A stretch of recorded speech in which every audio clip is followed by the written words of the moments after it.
स्वरूप माँ कालरात्रि की कथा। देवी कालरात्रि माँ दुर्गा की सातवीं शक्ति है। नवरात्र के सातवें दिन माँ कालरात्रि की पूजा का विधान है।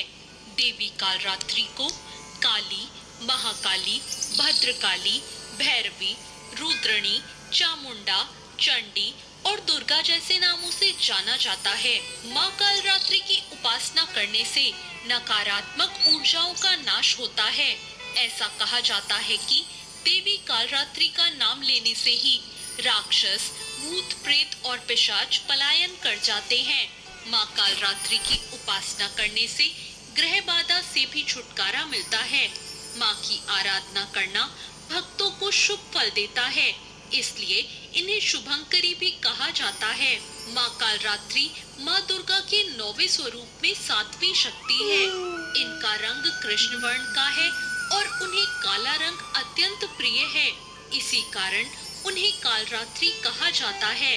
माँ कालरात्रि की 4 भुजाएं हैं, जिसमें बाएं हाथ की दोनों भुजाओं में कटार और लोहे का कांटा धारण किया हुआ है और दाएं हाथ अभय मुद्रा और वर मुद्रा में है। पौराणिक कथा के अनुसार दैत्य शुंभ, निशुंभ और रक्त बीज ने तीनों लोकों पर अपना आतंक मचाना शुरू कर दिया, तो देवतागण उनसे परेशान हो गए और भगवान शंकर के पास मदद के लिए पहुँचे। रक्त बीज के पास वरदान था कि जैसे ही उसके रक्त की कोई भी बूंद नीचे गिरती, वैसे ही और रक्त बीज उत्पन्न हो जाते। उससे परेशान होकर सभी देवतागण भगवान शंकर के पास गए। भगवान शंकर ने देवी पार्वती से राक्षसों का वध करने को कहा और अपने भक्तों की रक्षा करने को कहा। भगवान शंकर का आदेश पाकर देवी पार्वती जी ने दुर्गा का रूप धारण कर लिया और शुंभ निशुंभ का वध कर दिया। लेकिन जैसे ही माँ दुर्गा ने रक्त बीज को मारा, उसके शरीर से निकले रक्त की बूंदों से लाखों रक्त बीज उत्पन्न हो गए। तब माँ दुर्गा ने माँ कालरात्रि का रूप ले लिया और माँ कालरात्रि ने इसके बाद रक्त बीज का वध कर दिया और उसके शरीर से निकलने वाले रक्त को अपने मुख में भर लिया। माँ कालरात्रि की पूजा रात्रि में करने का विधान है। तांत्रिक अपनी मंत्र साधना के लिए इस दिन का पूरे वर्ष इंतजार करते हैं। मान्यता है कि इस दिन मंत्र सिद्ध होते हैं। नवरात्रि के 7वें दिन सुबह उठकर अपने नित्य कर्मों से निवृत्त हो जाएं। इसके बाद माँ कालरात्रि का ध्यान करें और व्रत करने का संकल्प लें।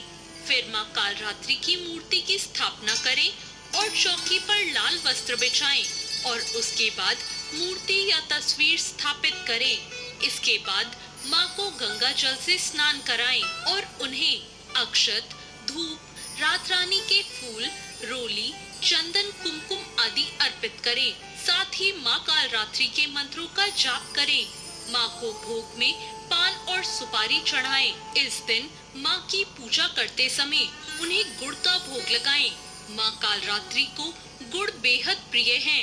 भोग लगाने के बाद घी के दीपक और कपूर से माँ की आरती करें और प्रसाद सभी में वितरण करें। माँ कालरात्रि की पूजा का मंत्र है, या देवी सर्वभूतेषु माँ कालरात्रि रूपेण संस्थिता, नमस्तस्यै नमस्तस्यै नमस्तस्यै नमो नमः।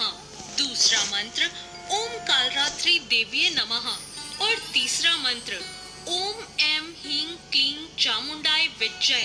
इन मंत्रों से माँ कालरात्रि का पूजन करें। तो ये थी माँ कालरात्रि की कथा। आपको ये कथा कैसी लगी कमेंट करके जरूर बताएं और साथ ही मेरे